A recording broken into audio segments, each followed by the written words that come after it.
Amados, convido nesta noite maravilhosa, nesta noite linda, onde estamos sentindo a graça do Senhor, que você que está me ouvindo, que está assistindo este vídeo, abra a sua Bíblia, pegue a sua Bíblia aí, vamos compartilhar uma palavra.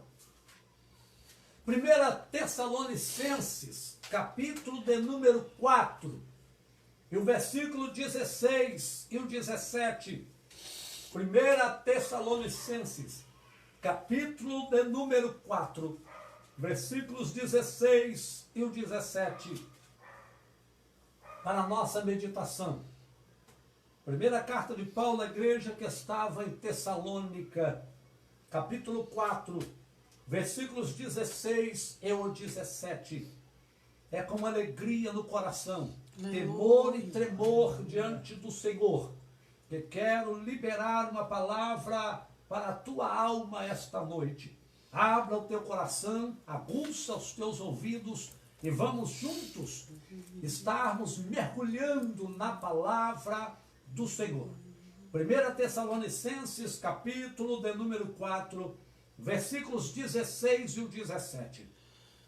Assim diz a palavra do Senhor: porque o mesmo Senhor descerá do céu com um alarido, e com voz de arcanjo, e com a trombeta de Deus, e os que morreram em Cristo ressuscitarão primeiro. Depois, nós, os que ficarmos vivos, seremos arrebatados juntamente com eles nas nuvens, a encontrar o Senhor nos ares, e assim estaremos sempre com o Senhor. Amém? Diga e abençoar a tua vida, seja a palavra de Deus.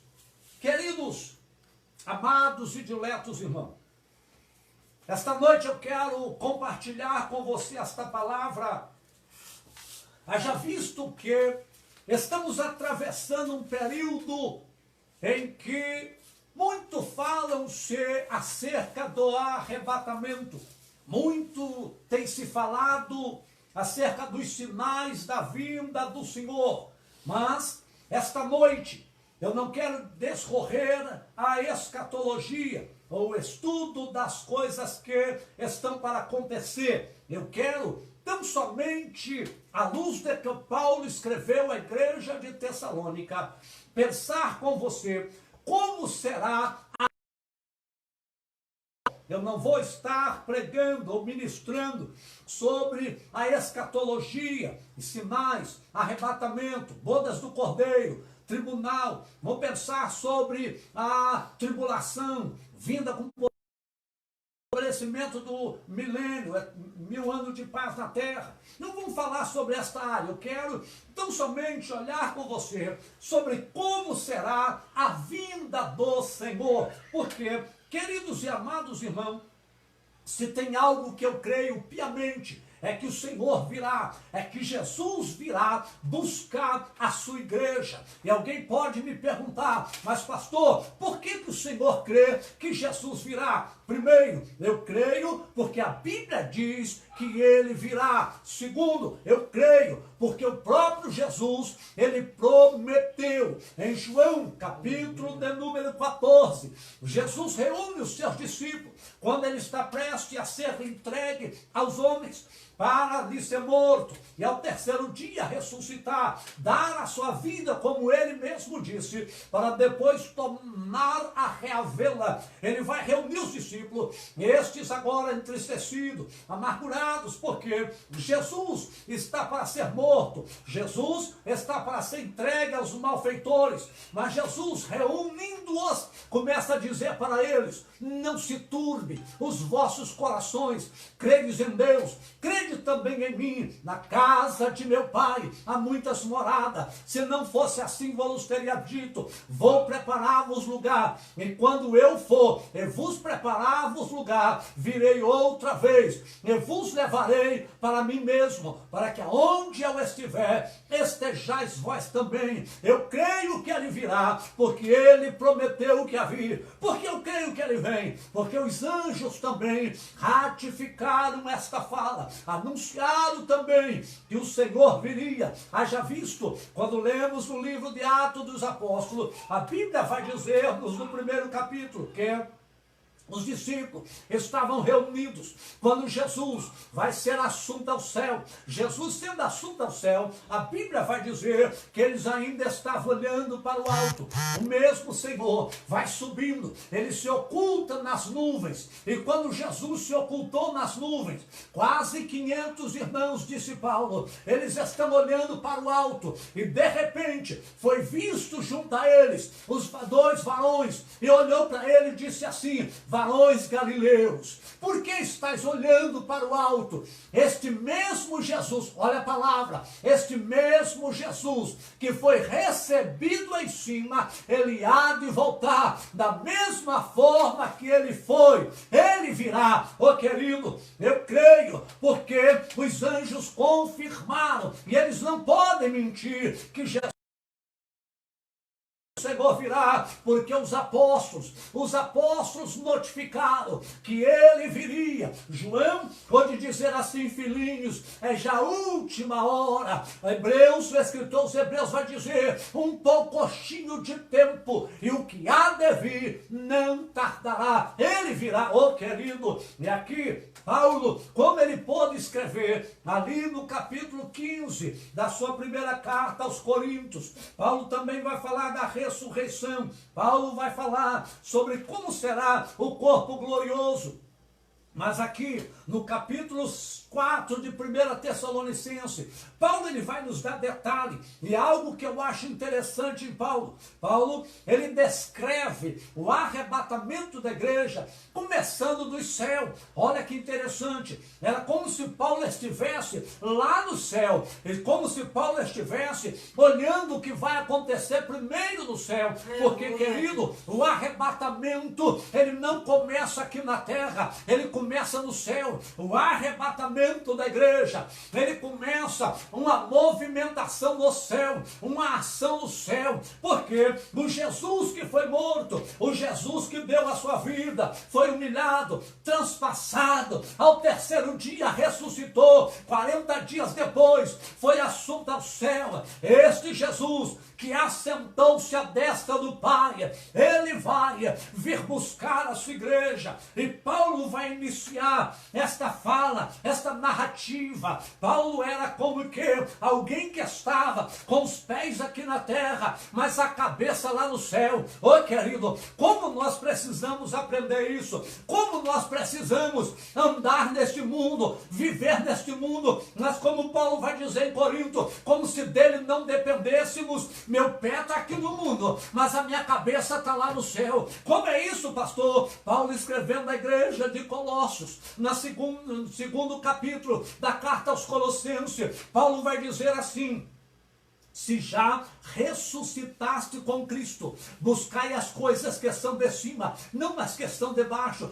Pensai nas coisas que são do alto, não das que são aqui da terra. Meu irmão, a igreja dos últimos dias tem sido uma igreja tão materialista. A nossa geração tem sido uma geração, os amados, envolvido com esse triunfalismo que leva a igreja ao materialismo, aos bens materiais. Uma igreja que até o comprovar das bênçãos de Deus são na área material. Para dizer que a minha igreja é uma bênção, eu tenho que ter um quadro de membresia volumoso, eu tenho que ter um templo luxuoso, eu tenho que andar em carros do ano, senão eu não estou vivendo uma igreja triunfante. Meu querido, em nome de Jesus Cristo, o nosso tesouro é no céu, não é na terra. Os nossos bens é celestial. Eu estou aqui no mundo, isso aqui é passageiro. Agora o céu, lá está a minha cabeça, a minha mente. Eu quero o que é do alto, eu busco o que é do alto. A Bíblia vai dizer, em escritor dos Hebreus vai narrar falar que Abraão, ele peregrinou na terra da promessa, como em terra alheia. Eu lembro que Jesus disse assim: Abraão viu meu dia e vendo-o se alegrou nele. Qual é o dia do Senhor? É o dia que o Senhor vem com poder e glória e estabelece o milênio, aonde a nova Jerusalém vai reger a terra. Sabe o que Abraão está vendo? Abraão viu uma herança espiritual, e ele sendo riquíssimo, como alguns vão dizer, Abraão era bilionário em comparação às riquezas dos nossos dias. E um homem bilionário nunca construiu um palácio, nunca construiu uma herdade. Abraão poderia, em cada lugar que parou, construir palácios monumentais, mas Abraão não o fez. Sabe por quê? Abraão andava aqui no mundo, mas buscando a herança que estava no céu. Oh, querido, em nome de Jesus Cristo, desliga um pouquinho do mundo, liga no céu, desata do mundo e vamos estar atados com o céu, entranhado com ele, desejando ele. Eu quero morar no céu, eu quero estar, eu sou cidadão do céu. Glória a Deus, aleluia. Paulo então é como se ele estivesse lá dentro dos céus. Quando Paulo vai começar a dizer, porque o mesmo Senhor descerá do céu, ou seja, o mesmo Senhor que foi, o mesmo Senhor que deu a vida pela igreja, o mesmo Senhor que nos comprou com seu sangue, o mesmo Senhor que foi transpassado no madeiro, crucificado, pregado na cruz. Ei, em nome de Jesus Cristo, querido, estão vivendo tantas filosofias, tantas fantasias. Hoje disse que Jesus não foi crucificado, Jesus foi pregado no madeiro. Querido, os que dizem, cruz era para os romanos, os judeus era madeiro. Oh, amado, a cruz ou a madeira não muda em nada, era apenas símbolo da minha maldição. O que me faz a diferença é quem foi pregado nela. A diferença não está no prego, se foi na palma da mão ou no punho, a diferença está no sangue que verteu. Aquele sangue ali, ninguém pode mudar. Oh, amado, se foi no madeiro, se foi na cruz, pouco importa. O importante é que quem morreu foi o meu Jesus, e é ele que vai voltar. Ele não vai voltar trazendo um madeiro, ele não vai voltar trazendo uma cruz, ele vai voltar trazendo uma coroa de glória, ele não vai voltar trazendo pregos, mas ele vai voltar trazendo a triunfar da igreja, Urabacandarácia. Ele mesmo voltará, eu espero por ele. E esta noite ele está dizendo para você, é ele que vai voltar. Sabe o que é isso? Não é o pastor, não é aquele teu amigo, tua amiga que é crente que vai voltar, não. Não é aquele profeta ou profetisa que você consulta nas horas difíceis. Não é aquele varão que vive entregando os mistérios pela televisão, pela internet. Não, não é ele. É o Senhor que vai voltar. Ei, nós estamos vivendo dias, parece que voltamos à era da igreja que vendia a salvação, as indulgências. Parece que estamos voltando o tempo em que podia comprar um pedacinho do céu. Quantos estão se iludindo porque são enganados por alguns que estão dizendo, dê uma oferta, abençoa e você vai ser abençoado. Quem vai voltar é Jesus. Quem vai voltar é quem morreu na cruz. E se você não tem intimidade com ele, se você não conhece ele, se ele não te conhece, oh queridos, vai ser decepcionante para você, porque quem vai voltar? O mesmo Senhor descerá, é o mesmo Senhor, é Jesus Cristo. Jesus, ele vai voltar, e a Bíblia vai dizer assim, e o Senhor mesmo voltará com alarido. Amados, quando eu olho esse texto no original grego, porque, vou repetir o que eu falo em algumas outras mensagens, a nossa Bíblia em português, ela é mais interpretada do que traduzida. Mais interpretada do que traduzida. Para a nossa salvação, para a nossa regra de fé, suficiente, queridos. Mas para quem gosta de estudar, para quem gosta de pesquisar, há um acréscimo muito grande quando você busca textos mais próximos do original. E esse versículo, em particular, ele vai dizer, no original grego, porque o mesmo Senhor descerá do céu, dado a sua voz de comando. Aqui é falado dado alarido. Eu lembro quando eu fiz o básico em teologia, alguns anos atrás, e o livro de escatologia que eu estudei, de uma renomada instituição, lindo, amo, qualidade de ensino muito grande, não é esse o caso? Mas ele colocava que o alarido era para a igreja, a voz do arcanjo era para Israel e a trombeta para as nações. Queridos, aqui Paulo está falando do arrebatamento. Então tudo que acontece aqui é voltado para a igreja, mas ninguém vai fazer parte. Isso aqui é exclusivo para a igreja.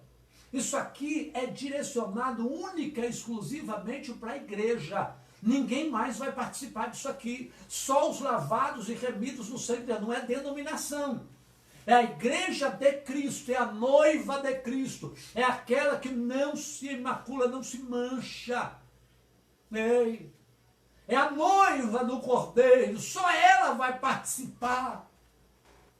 Então, dada a sua voz de comando, por quê? Jesus está sentado no trono. Ele sabe a hora que ele vai vir. Existe um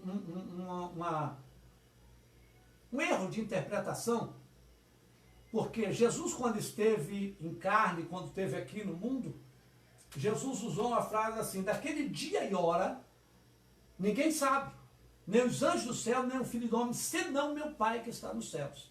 Jesus ali, ele tinha despido da sua glória. Ali Jesus estava na forma física, humana. Ei, ele não estava na sua glória. Quando ele ressuscitou, ele vai dizer assim, é-me dado todo o poder nos céus e na terra.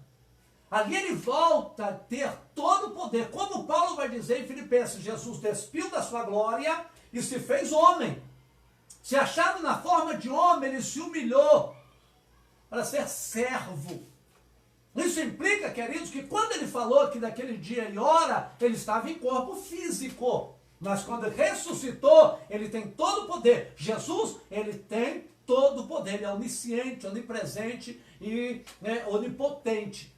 Então ele sabe, existe, está diante dele no momento da sua vinda. Só que os anjos não. Os que morreram em Cristo, não. Então, o momento do arrebatamento, quando aconteceu o arrebatamento, o Senhor se coloca de pé no trono e dá a sua voz de comando. É ordem militar. Por quê? Aí ele vai organizar anjos que vão descer com ele e anjos que vão continuar nos céus de glória. Os anjos que vão descer com ele para o arrebatamento, os que morreram em Cristo, que estão no seio de Abraão, que estão no paraíso, o antigo seio de Abraão foi transportado para o paraíso, que é o terceiro céu, vão descer com ele. Então ele dá a voz de comando, ou seja, a hora de acontecer. Então ele dá a voz de comando para o arrebatamento. Quando ele dá essa voz de comando, os anjos se organizam, as potestades angelicais se organizam. É hora do cerimonial, é hora de descer ao encontro da noiva, assim como foi escrito pela parábola que Jesus profetizou e proclamou em Mateus 25, daquele dia da vinda dele, falando sobre as virgens, quando ele diz que o noivo vem, com ele a sua comitiva, e a noiva vai com a sua comitiva. Ele está falando, comparando ao casamento daquela época, que o Senhor vai vir com seus anjos de glória, a igreja vai subir ao encontro dele. Então, quando ele descer, ele vai dar a sua voz de comando, a organização das categorias angelicais para descer com ele. Agora, queridos, o texto continua. O Senhor mesmo descerá com voz de comando. Aí a segunda frase, e com voz de arcanjo. Aqui o texto original vai dizer, porque o mesmo Senhor descerá do céu, dado a sua voz de comando, ouvir-se-á o brado do arcanjo. Escute isso. Dado a voz de comando, os anjos se organizam, ouve-se o brado do arcanjo. Quem é o arcanjo aqui? Miguel, só existe um arcanjo. Na Bíblia. Na Bíblia. Nós, protestantes, temos pela Bíblia um único arcanjo ou chefe de anjo, que quer dizer chefe e anjo. Arcanjo. Chefe de anjo. Só existe um, Miguel. Outro anjo que a Bíblia vai dar nome é Gabriel, varão de Deus. Gabriel, o único que a Bíblia dá nome. A Bíblia que nós temos como regra de fé, o cânon bíblico, né, os 66 livros. Miguel desce. Por que escuta? Paulo vai dizer, ouve-se o brado do arcanjo. Amados, deixa eu lhe dizer uma coisa. Existe uma cultura, vou usar esse termo, de um dualismo. Um dualismo. Isso é empréstimo do Oriente. O Oriente tem muito esse negócio. O bem e o mal, a luz e a treva, yin e yang, essa coisinha aí.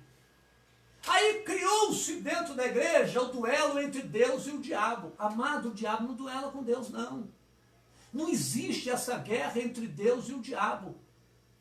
Nunca você vai ver na Bíblia o diabo guerrear com Deus, ele não é louco.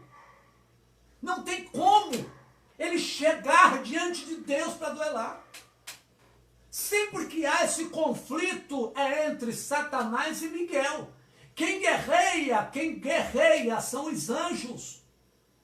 Ô meu irmão, a Bíblia vai nos informar quando Deus fala. Satanás é consumido. O mundo, o universo pode ser consumido. A guerra é entre Satanás, ou o dragão, a serpente, a besta e Miguel. Miguel. Ele é inimigo. Ser inimigo, por quê? Porque ele foi profanado. Ele se torna inimigo de Deus. Mas não quer dizer que ele vai confrontar Deus.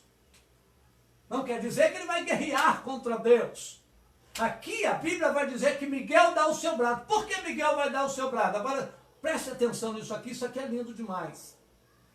Porque quando eu leio Efésios, Paulo vai dizer que a nossa luta é no campo espiritual. Nesse campo espiritual estão principados, potestade e hoste espiritual da maldade. Principados, potestade e hoste espiritual da maldade. Vamos entender um pouquinho isso aqui? Principados, quando eu leio o livro de Daniel, Daniel vai dizer assim, durante 21 dias eu orei para que fosse me dada a revelação, a interpretação da revelação. Durante 21 dias, Daniel está orando. Ao cabo de 21 dias, Gabriel, um dos primeiros príncipes, desceu e disse assim a Daniel, Daniel, homem muito amado do Senhor, desde o primeiro dia que pôs o teu coração a entender e compreender a revelação, eu fui enviado. Mas o príncipe da Pérsia me reteve, até que veio Miguel, e Miguel abriu o caminho e eu vim te fazer conhecido. Saindo daqui, Pérsia é o reino regente naquele momento que Daniel está orando, que reteve Gabriel por 21 dias. Ele vai dizer assim, saindo daqui, eu vou enfrentar o príncipe da Grécia. Grécia é o próximo reino regente de Alexandre Magno, que vai dominar a Pérsia. Ele está dizendo o seguinte, tem um principado da Pérsia e um principado da Grécia. Cada reino tem um principado. Abaixo dos principados estão as potestades. Essas potestades, essas duas categorias de seres angelicais caídos, eles não atuam diretamente na terra, não podem, são seres poderosos. São seres poderosos que estão na atmosfera da terra, na potestade do ar, em volta do cosmos. O mentor deles é Satanás, ou diabo, Satanás do hebraico, o diabo do grego, que não é nome, isso é um título dado ao querubim ungido da guarda, que perdeu o seu status.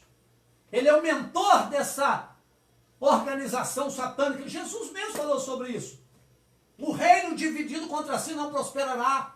Jesus disse assim, se eu expulso Satanás por Satanás, o seu reino está dividido. Satanás é uma organização, ele organiza o seu reino das trevas. Quem atua na terra, Paulo diz, são as hostes espirituais da maldade, dividido em duas categorias, espírito maligno e demônios. Espírito maligno, eles têm corpos espirituais. Ele não precisa possuir o corpo, ele age na mente. Ele lança o que Paulo diz que é dardos. Demônio não tem corpo espiritual. Demônio tem que habitar no corpo, se ele quiser existir no mundo físico. Seja corpo humano, seja corpo de animal, seja um objeto. Mas ele tem que, para atuar, para ele estar no mundo físico, ele tem que entrar em alguma coisa. Por quê? Ele não tem corpo espiritual. Os demônios entram no corpo. Espírito maligno age na mente.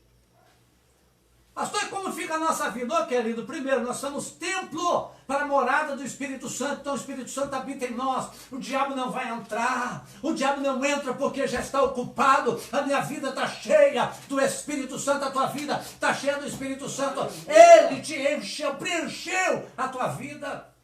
Glória a Deus. Aí eu lembro de uma mensagem, vez que eu cito isso, não tem como não dar honra ao pastor José Figueiredo, que eu conhecia há muitos anos, quando eu comecei a pastorear a igreja. Zé Figueiredo era um pastor muito humilde, mas cheio de Deus. Pensa num homem crente. E Zé Figueiredo, pregando na igreja uma vez, ele falou sobre a pessoa cheia do Espírito Santo. Ele falou assim, eu vou fazer uma comparação para você entender o que é uma pessoa cheia do Espírito Santo. Aí disse ele, é como aquela pessoa que está num ponto de ônibus. Aí você está ali esperando um ônibus, de repente você vê vir o ônibus, aí você olha a vista em cima e é o ônibus que você quer embarcar. Aí você aqui no ponto faz sinal para o ônibus, você acena com a mão e faz sinal para ele.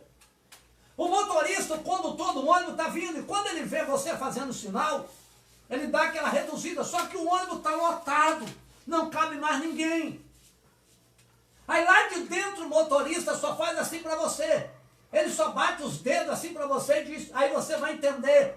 Cá fora você já baixa o braço, você entendeu o seguinte, está lotado. Zé Figueiredo dizia assim, é um crente cheio do Espírito Santo. Quando os demônios fazem sinal, o Espírito Santo só faz assim, ó, está lotado, oh, glória. Aleluia. A enfermidade faz sinal, o Espírito Santo faz assim, ó, está lotado. A depressão faz sinal, o Espírito Santo está lotado. Ei, querido, esta noite aí no teu lar. Aí na tua casa, faça para o diabo entender, ó, eu estou lotado de Deus. Aleluia! Eu estou cheio de Deus, não vai entrar. Ô glória! Aleluia. Mas e o espírito maligno?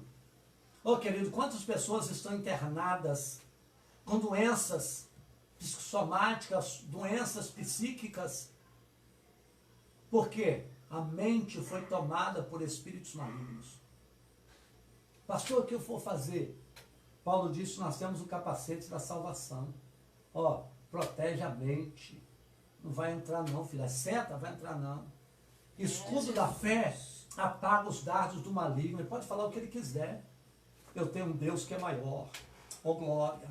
Então esta noite, queridos, Deus é contigo.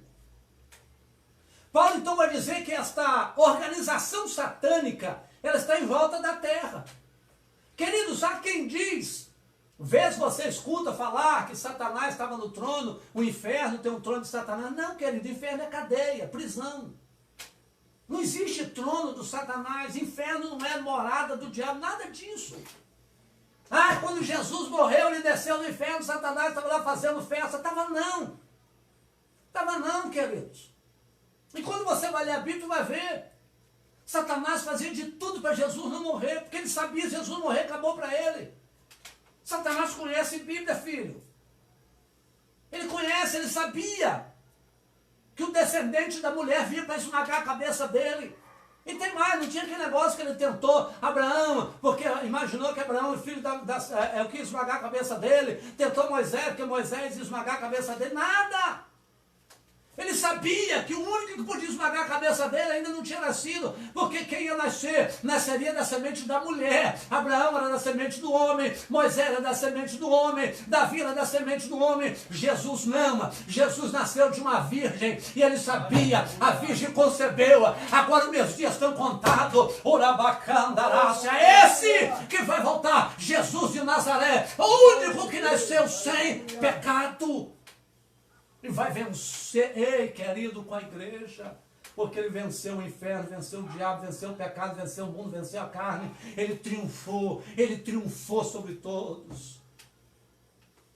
Agora, queridos, essa potestade está em volta da terra. E a Bíblia vai dizer que o Senhor virá nos ares. Ou seja, Jesus não vai tocar aqui na terra. Quando vir buscar a igreja, ele vai tocar aqui na terra.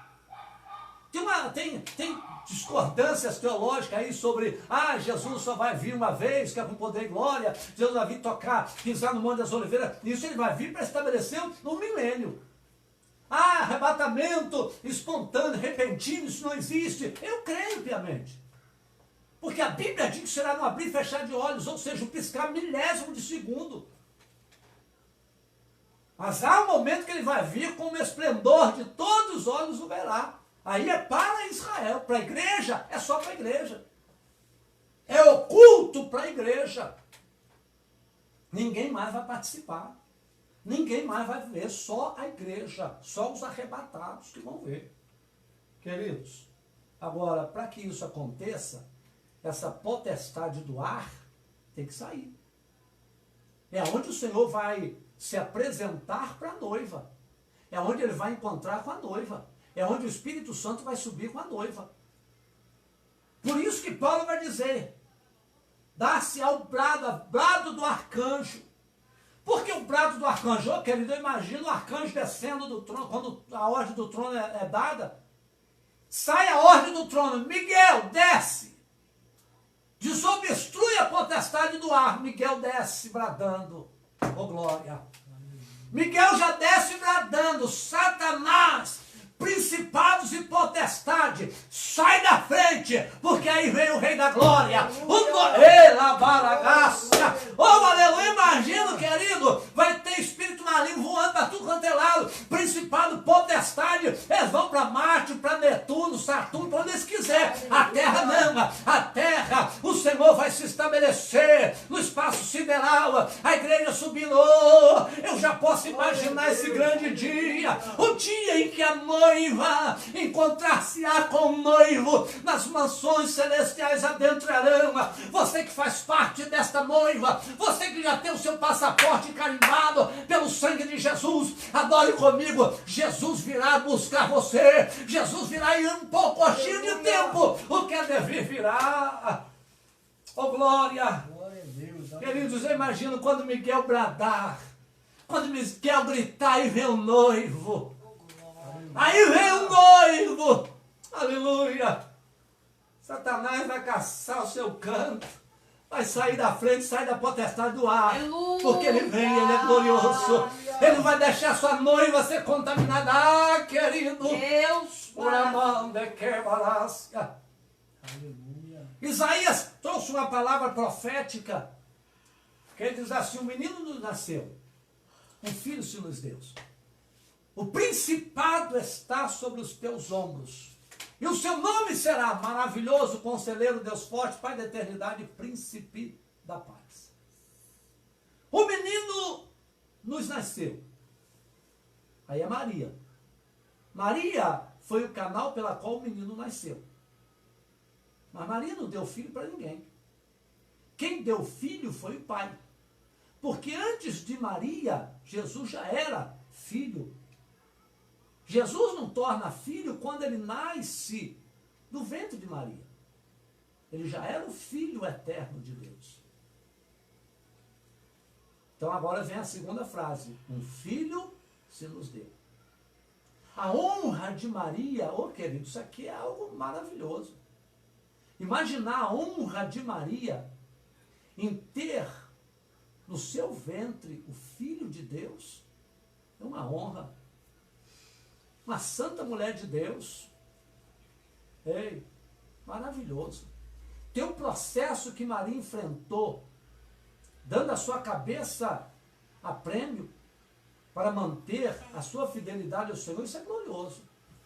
Mas quem deu filho foi o Pai. O menino não nasceu, um filho se nos deu. Aí vai dizer o texto, o principado está sobre os teus ombros. O que era isso? Principado é o domínio, é a regência, é o governo. Por quê? A noiva, quando vinha encontrar com o noivo, a noiva ela vinha com o véu, ela usava o véu, e o véu era posto sobre o seu rosto, cobria o seu rosto. Ninguém podia ver o rosto da noiva. O primeiro a ver era o noivo. Quando o noivo chegasse diante dela, o noivo tirava o véu, o noivo ia descobrir o rosto da noiva, tirando o véu, o noivo ia dobrar o véu, ele dobrava o véu e colocava sobre os ombros. Por que ele tirava o véu do rosto da noiva e colocava nos seus ombros? Porque quando ela estava com o véu, ela estava submissa. Ela está submissa a seu pai. Ela está debaixo de uma ordem, essa ordem é do seu pai. Quem botou aquele véu foi o seu pai. Agora o noivo tira aquele véu, ele tira o véu e coloca no ombro. Ele está dizendo o seguinte: eu assumo a partir de agora todo o governo dela, eu assumo toda a regência da vida dela. Agora quem supre a necessidade dela sou eu. Agora quem cuida dela sou eu. Quem protege ela sou eu. Já entendeu? Tu já entendeu que Jesus tem o principado? Ele está dizendo o seguinte: está no meu ombro, esta noiva quem cuida sou eu, quem atende, quem guarda, quem protege, quem mantenha. Ô querido, e tu acha que Satanás vai ficar vendo a noiva? Ele que caça outro lugar. Miguel já desce bradando, aí vem o noivo, Uramande Quebalácia. Eu já amo esse dia, eu já guardo esse dia, ansiando pelo meu coração a estar com ele.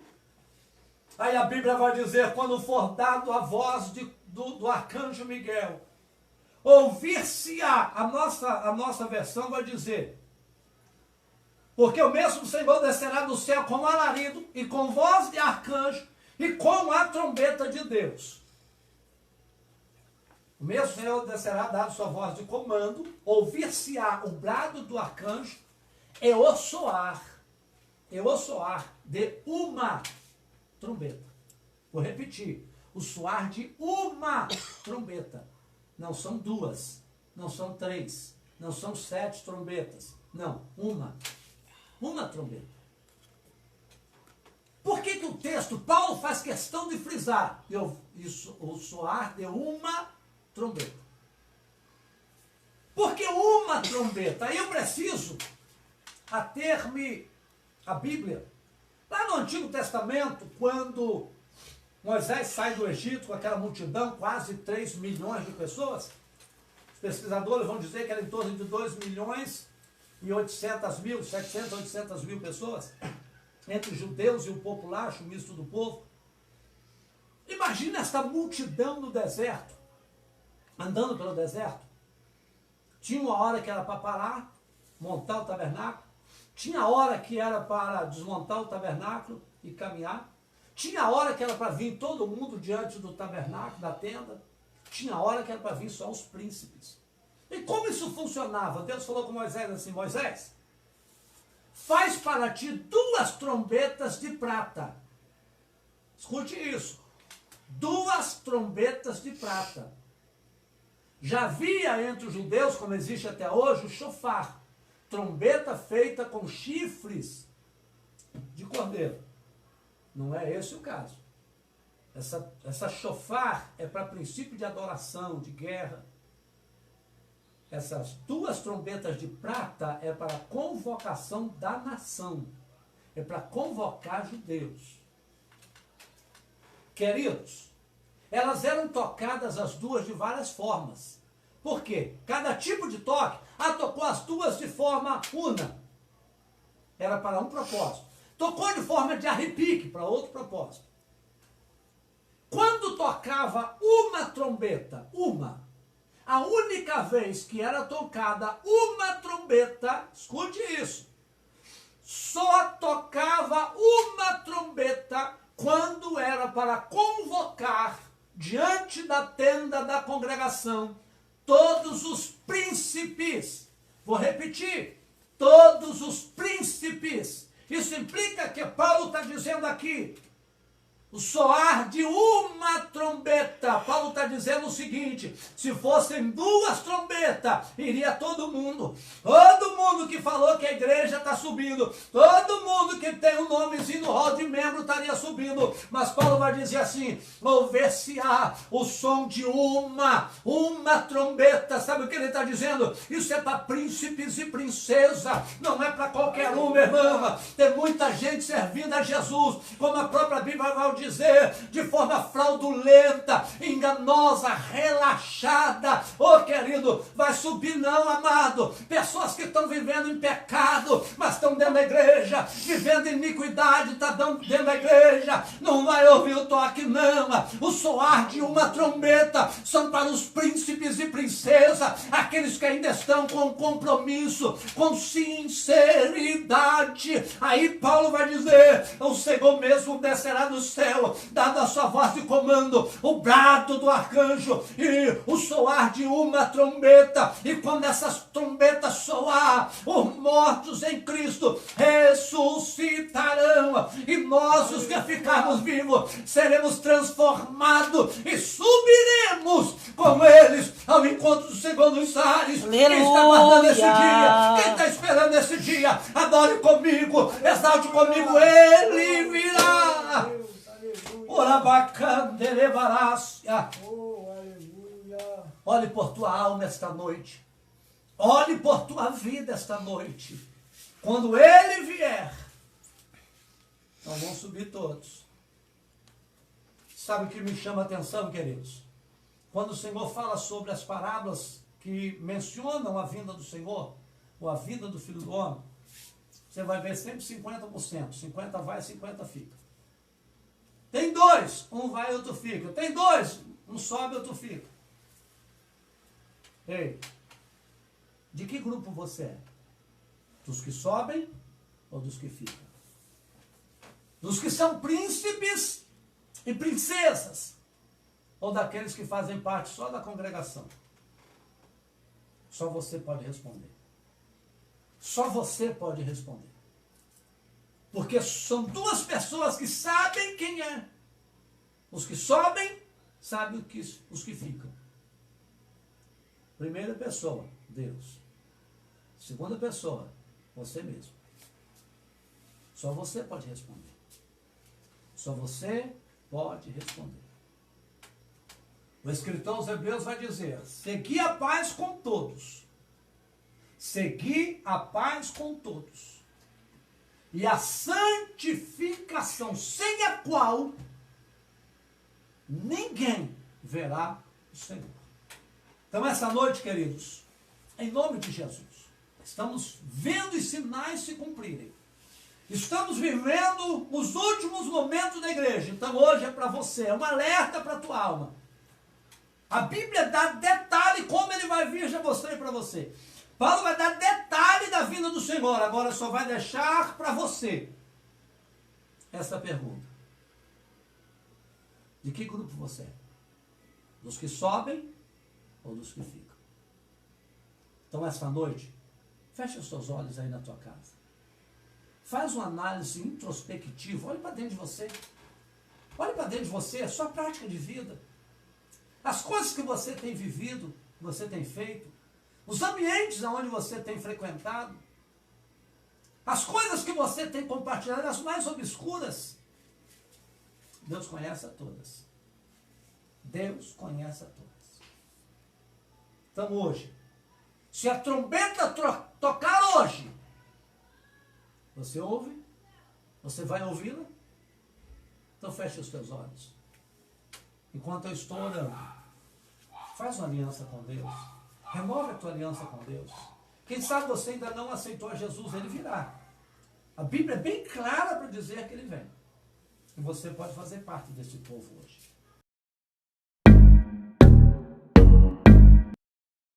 Pai, em nome de Jesus. Senhor, a tua palavra foi ministrada ao meu coração, compartilhada com vidas. Vidas estão me ouvindo, vão me ouvir.